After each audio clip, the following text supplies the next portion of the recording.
right, it's Friday. You know what that means. It's time for the company quiz. Here's how it works if you're a first-timer. I take some stories making headlines in the news and ask related trivia questions. Here to play, back with us, our company media reporter for The Hill, Joe Concha, and Las Vegas radio host Steve Sanchez. And Lindsay's going to play along, too, and try to unseat the one-week reigning champ, Joe Concha. Joe Concha representing Kamala Harris's Oakland A's today. Joe, welcome. All right. Thank you. Yes, that's why I'm wearing this jersey, Sean. Appreciate it. Hey, I figured so. All right, question one. This week, thanks to the DNC nomination video, most of the country discovered that calamari is the official appetizer of the state where I grew up, Rhode Island. Calamari is, of course, made from squid, and according to folklore, the mythical sea monster, the kraken, was similar to a giant squid. Which professional sports league recently revealed an expansion team named after the kraken? A, Major League Soccer, National Hockey, B, C, the Women's National Basketball Association, or D, Major League Lacrosse? Is there even Major Get League your letters Lacrosse? up there, guys. Is that even real? Oh. Okay. B, all the way across. Woo-hoo! You're all right. The NHL said that in the 2021 season, Seattle is getting a team named after that. All right.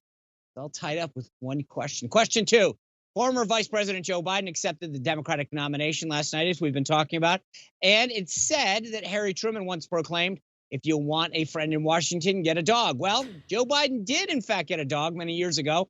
What did he name that dog? A, Prez, B, Veep, C, Senator, or D, General?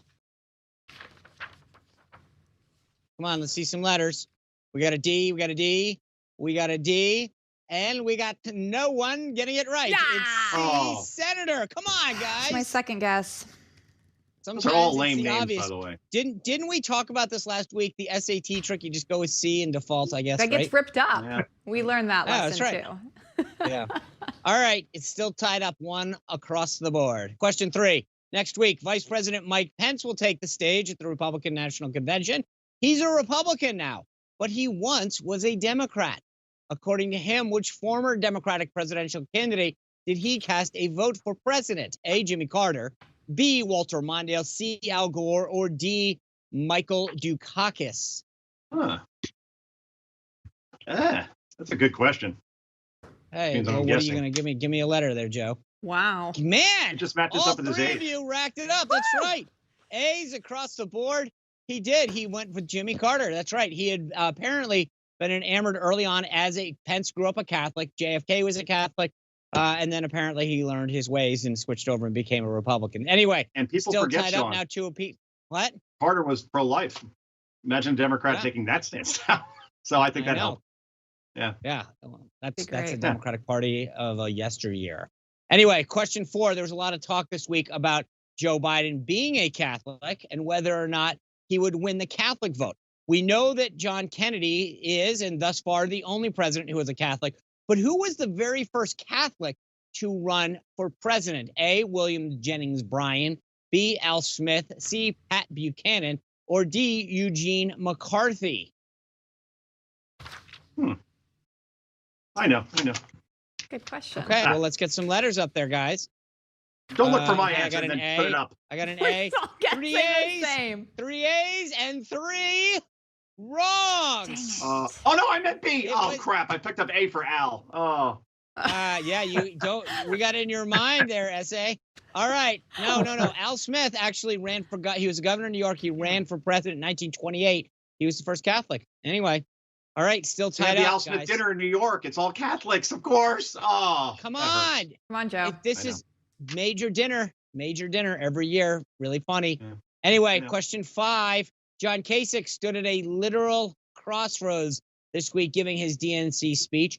Which song from Eric Clapton's album Crossroads was his only Billboard #1 single? A, Layla, B, Lay Down Sally, C, Tears in Heaven, or D, I Shot the Sheriff?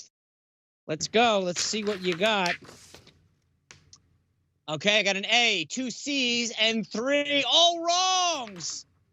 This was another misdirection, folks. It was D, I Shot the Sheriff. Oh, my Yeah. God. That was Yeah. not him. Crazy, Jeopardy, huh? Jeopardy. Let me Wow. give you a little music lesson here.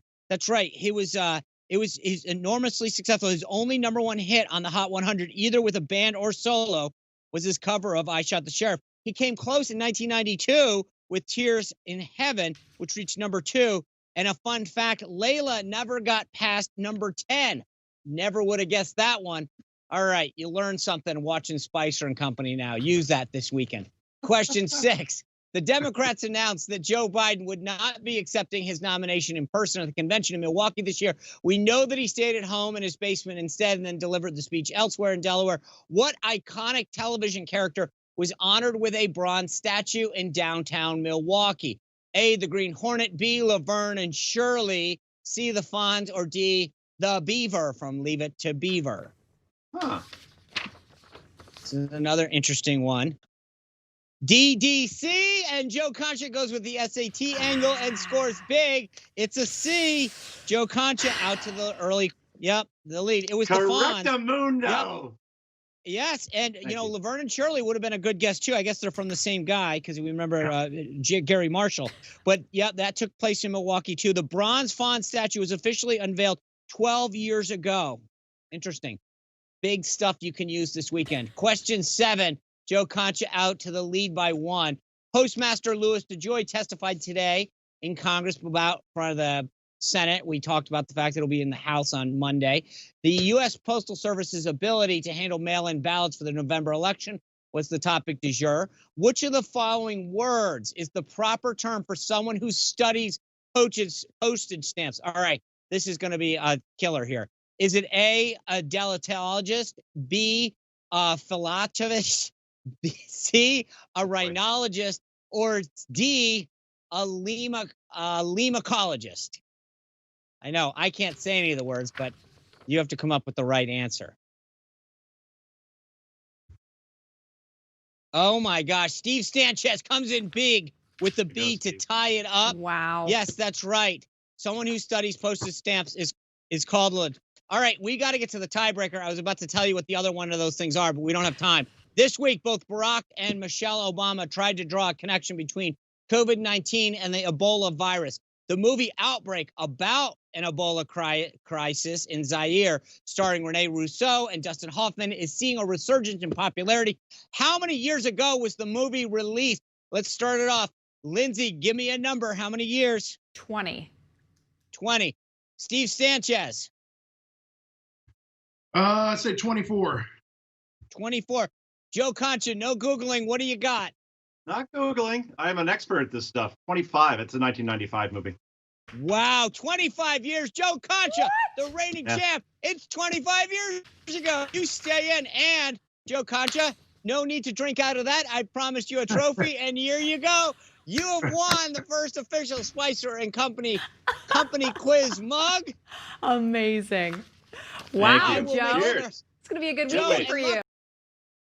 Third-class mail, and it'll get there just in time for you to vote with it. Right. All By right, Christmas. guys. Thank you. Congratulations, Joe Congrats, Concha. Joe. Big week. Look forward to seeing you all next week. Lindsay and I will be back with our parting thoughts. Stay tuned.